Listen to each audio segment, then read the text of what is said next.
Rajiv Gandhi IIT में स्वागत है। आज अपने मेजरिंग टूल के बारे में पढ़ा था, आगे पढ़ेंगे अपने आउटसाइड कैलिपर के बारे में बात कर रहे थे। अपने कैलिपर क्या चीज़ होता है? कैलिपर एक मापने का उपकरण होता है। जैसे मान लो ये अपना कैलिपर है, आउटसाइड कैलिपर। ये अपना कैलिपर है, देखो इसमें दो टांगे होती है, इसमें दोनों टांगे अंदर की तरफ मोड़ी होती है। ये दोनों टांगे अंदर की तरफ मोड़ी होती है और इसका साइज मैंने बताया था आपको। ये प्यूट आगे का भाग पॉइंट भाग है और पीछे का भाग जो जिसे बोलते हैं अपने रिविट लगी है, दोनों टांगों को जोड़ रखा है, उसे बोलते हैं अपने रिविट लगा रखी है। उसके बीच की दूरी को क्या मापते हैं? इसकी साइज लेते हैं। रिविट और पॉइंट के बीच की दूरी इस कैलिपर का साइज कहलाता है। और दोनों टांगों को एडजस्ट करने के लिए अपने को एक स्प्रिंग लगी होती है, उसको अपने एडजस्ट इस स्क्रू के द्वारा अपने एडजस्ट कर सकते हैं। तो ये हो गया अपना आउटसाइड कैलिपर। अब दूसरा कैलिपर होता है अपना इनसाइड कैलिपर। इनसाइड कैलिपर क्या होता है? जैसे उसकी टांग, जो आउटसाइड कैलिपर में टांगे क्या होती है?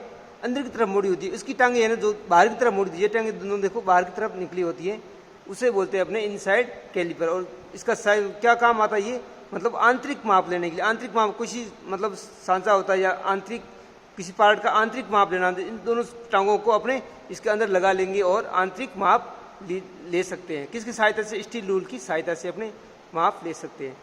तो इसमें सेम चीज़ इसमें होती है, जो आउटसाइड कैलिपर में होता है वैसे ही ये होता है। इसकी दोनों टांगों को एडजस्ट करने के लिए एक बीच में रिविट लगा रखा है और इसका साइज भी, ये पॉइंट भाग होता है और ये पीछे का भाग होता है, इससे जो बोलते हैं अपने रिविट भाग। दोनों साइज जो मतलब पॉइंट और रिविट के बीच की दूरी इसका साइज कहलाता है।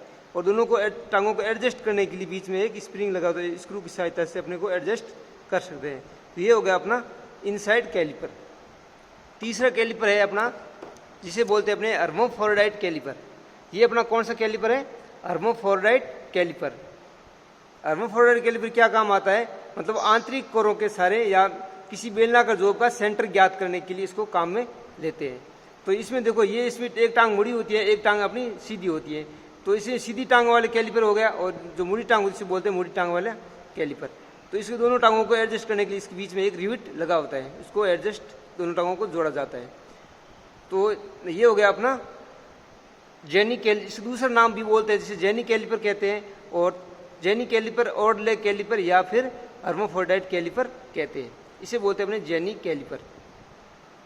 तो इसमें देखो क्या क्या इसका उपयोग क्या होता है। इस कैलिपर की एक टांग अंदर की तरफ मोड़ी होती है, मैंने ये बताया था, एक टांग इसकी अंदर की तरफ मोड़ी होती है और एक टांग इसकी सीधी होती है, जिसे बोलते हैं अपने नोकदार टांग। ठीक है, इसका उपयोग किसी बेलनाकार जोब या गोल जोब का सेंटर ज्ञात करने के लिए काम में लेते हैं। तो ये हो गया अपना हर्मोफ्रोडाइट कैलिपर। तो ये अपने कैलिपर के बारे में चर्चा होगी। अब आगे पढ़ेंगे अपने मार्किंग मीडिया। मार्किंग मीडिया क्या होता है? जैसे अपने जॉब की फाइलिंग या मशीनिंग करने के बाद उसकी सतह के ऊपर अपने एक चौक की पाउडर का घोल बनाकर उसके ऊपर सतह के ऊपर एक परत लगा दी जाती है, जो मार्किंग करने से पहले, उसके बाद में अपने मार्किंग करते हैं। तो मार्किंग क्या होगी? उसके ऊपर स्पष्ट दिखाई देगी, उसे बोलते हैं अपने मार्किंग मीडिया। तो पहला मीडिया होता है अपना व्हाइट वाश। क्या होता है? व्हाइट वाश, जिसे बोलते हैं अपने सफेदी। सफेदी क्या होता है? जैसे चौक पाउडर होता है। इसका प्रयोग खुरदरी और फोर्जिंग सतहों पर किया जाता है। खुरदरी मतलब उभरी हुई सतह, उसे बोलते हैं अपने खुरदरी सतह। अब ये सफेदी को कई तरीकों से तैयार की जाती है। पहला तरीका है इसका, चौक के चूर्ण को पानी के साथ मिलाकर। कैसे करेंगे? अपने चौक के चूर्ण को पानी के साथ मिलाकर इसको तैयार करेंगे, घोल बनाएंगे इसका। दूसरा तरीका है अपना, चौक को मिथाइल स्पिरिट के साथ मिलाएंगे। चौक को किसके साथ मिलाएंगे? अपने मिथाइल स्पिरिट के साथ मिलाकर घोल बनाएंगे। और तीसरा तरीका है इसका जो सफेदी बनाने का, सफेद शीशे के चूर्ण को तारापिन तेल के साथ मिलाकर क्या करेंगे? अपने जो चौक पाउडर होता है उसको अपने किस तेल मिलाएंगे? तारापिन तेल मिलाएंगे। किस तेल के साथ मिलाएंगे? तारापिन तेल के साथ मिलाकर इस घोल को बनाया जाता है। तो ये हो गया अपना व्हाइट वाश, ये अगर सफेदी। दूसरा होता है अपना परफ्यूम ब्लू। ये मार्किंग मीडिया के अपने प्रकार अलग, मतलब ये मीडिया बनाने मतलब ये अलग अलग प्रकार की मीडिया बनाया जाता है। दूसरा होता है परफ्यूम ब्लू। परफ्यूम ब्लू क्या होता है? इसका उपयोग फाइलिंग की गई सतह या फिर मशीनिंग की गई सतहों पर ही किया जाता है। इसकी सहायता से बहुत ही स्पष्ट मार्किंग अपने दिखाई देगी। मार्किंग करेंगे वो क्या होगी? जो परत बनेगी सतह के ऊपर वो अच्छी प्रकार की बनेगी, और मार्किंग करेंगे तो वो लाइनें अपने को अच्छी प्रकार से स्पष्ट दिखाई देगी। तो ये क्या मीडिया सूखने में अधिक समय लेता है, इसे बोलते हैं अपने परफ्यूम ब्लू। तीसरा होता है अपना कॉपर सल्फेट। कॉपर सल्फेट क्या होता है? कॉपर सल्फेट को पानी के साथ मिलाकर उसमें कुछ बूंदे नाइट्रिक एसिड की घोल मिलाकर नाइट्रिक एसिड की घोल बनाकर तैयार किया जाता है। नाइट्रिक एसिड देखो पानी के साथ में क्या मिलाया जाए, कॉपर सल्फेट को पानी के साथ मिलाकर और कुछ बूंदे नाइट्रिक एसिड डालकर उसको कॉपर सल्फेट का एक घोल तैयार किया जाता है, उसे बोलते हैं अपने कॉपर सल्फेट मार्किंग मीडिया। तो इसका उपयोग कहाँ पे करते हैं, जैसे मशीनिंग की सतह या फाइलिंग की सतहों पर किया जाता है। कॉपर सल्फेट का कहाँ पे उपयोग करें, फिनिशिंग की सतहों पर ये अच्छी प्रकार चिपक जाता है। यह जहरीला होता है, क्या होता है ये बहुत जहरीला होता है, इसमें अपने जो रखरखाव इसमें काम लेते समय बहुत अधिक सावधानी रखनी पड़ती है, उसे बोलते हैं अपने कॉपर सल्फेट। चौथा होता है अपना सेल्यूलेज लेकर। चौथा मीडिया कौन सा होता है अपना सेल्यूलेज लेकर। यह एक व्यवहारिक रूप से उपयोग होने वाला मार्किंग मीडिया होता है। यह विभिन्न रंगों में बनाए जाते, अलग अलग प्रकार के रंगों में बना अलग अलग प्रकार के रंग मिलाकर उसको तैयार किया जाता है, उसे बोलते हैं अपने सेल्यूलेज लेकर। यह तेजी से सूखता है, किसी भी जो पर अपने को जो परत चढ़ाते हैं उसको यह क्या करता है तेजी से सूख जाता है, उसे बोलते हैं अपने सेल्यूलेज लेकर। तो ये हो गया अपना मार्किंग मीडिया। तो आगे अपने पढ़ेंगे एंड टूल्स के बारे में, फिटर थ्योरी का एंड टूल्स क्या क्या है उसके बारे में चर्चा करेंगे अपने। तो पहला एंड टूल्स आता है अपना रेती। रेती मतलब फाइल्स, इंग्लिश बोलते हैं उसे फाइल्स। फाइल्स क्या काम आती है, किसी भी कार्यखंड पर अतिरिक्त मटेरियल को हटाने के लिए या काटने के लिए रेतियाँ काम आती हैं।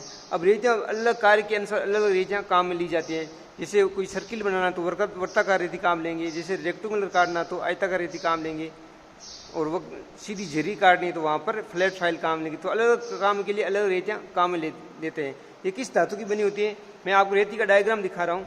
ये है अपनी रेती, ये अपनी रेती है। तो इसके मतलब इस रेती का प्रयोग क्या करेंगे, अपने किसी भी मेटेरियल पर अतिरिक्त मटेरियल को काटने के लिए इस रेती को काम में लेते हैं। तो इसके कौन कौन से भाग होते हैं, इस भागों के बारे में अपनी बात करेंगे। तो सबसे पहला भाग होता है फेस, इसे बोलते हैं अपने फेस भाग, जिसकी ऊपरी सतह पर रेती की ऊपरी सतह पर रेती दांते कटे होते हैं, उसे बोलते हैं अपने फेस भाग। और दूसरा भाग होता है अपना एज भाग, जिसे फाइल का रेती का वह पतला भाग जिस पर दांतों की सिंगल पंक्ति बनी होती है, उसे बोलते हैं अपने एज भाग, किनारा बोलते हैं रेती का किनारा। और इस भाग को अपने बोलते हैं हिल भाग, जिसमें रेती का वह भाग जो फेस और शोल्डर के बीच का भाग होता है, जिसमें दांते नहीं बने होते, उसे बोलते हैं अपने हिल भाग।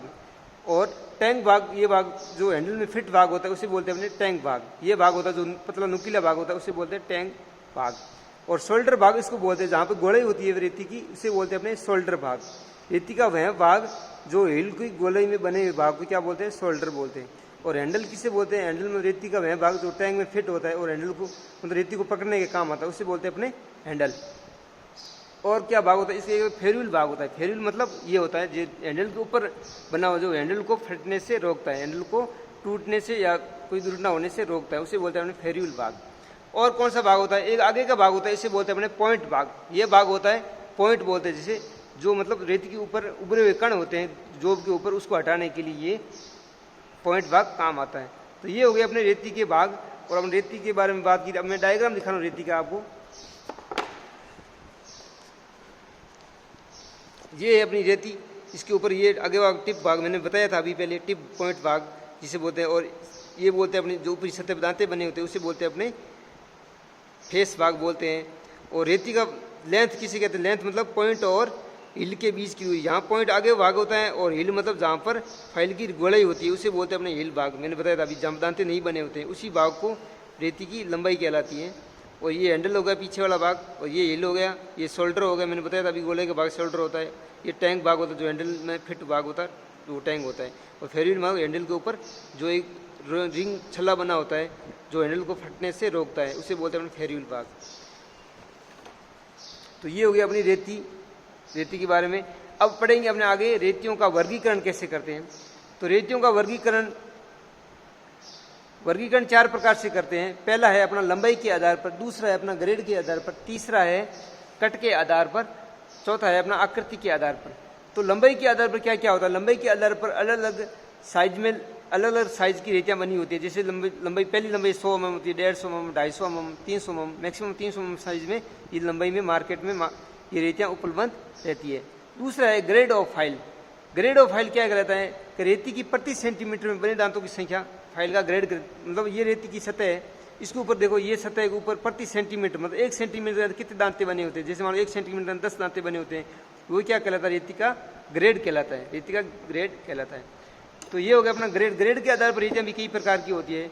तो पहला है अपना रफ फाइल, दूसरा है बास्टर्ड फाइल, तीसरा है सेकंड कट फाइल, चौथा है अपना स्मूथ फाइल, पांचवा है अपना डेड स्मूथ, छठवां है अपना सुपर स्मूथ। तो रफ फाइल में क्या होता है, रफ फाइल में जो प्रति सेंटीमीटर के अंदर 10 से 12 प्रति सेंटीमीटर दांते बने होते हैं, उसे बोलते हैं अपने रफ फाइल, मतलब उभरी हुई दांते होते हैं और ये अधिक मात्रा में धातु को काटती है, उसे बोलते हैं अपने रफ फाइल।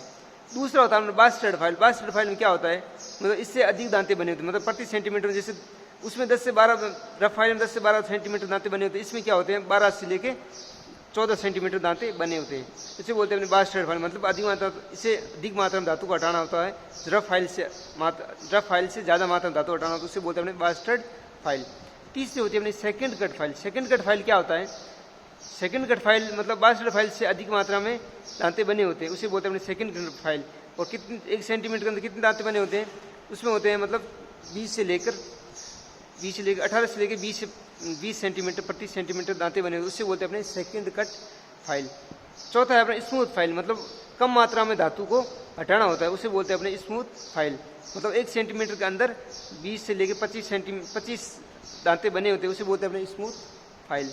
पांचवा है अपना dead smooth file. Dead smooth file क्या होता है, मतलब स्मूथ से भी स्मूथ, मतलब 1 सेंटीमीटर के अंदर 32 से लेकर 45 दांत बने होते हैं, उसे बोलते हैं डेड स्मूथ फाइल।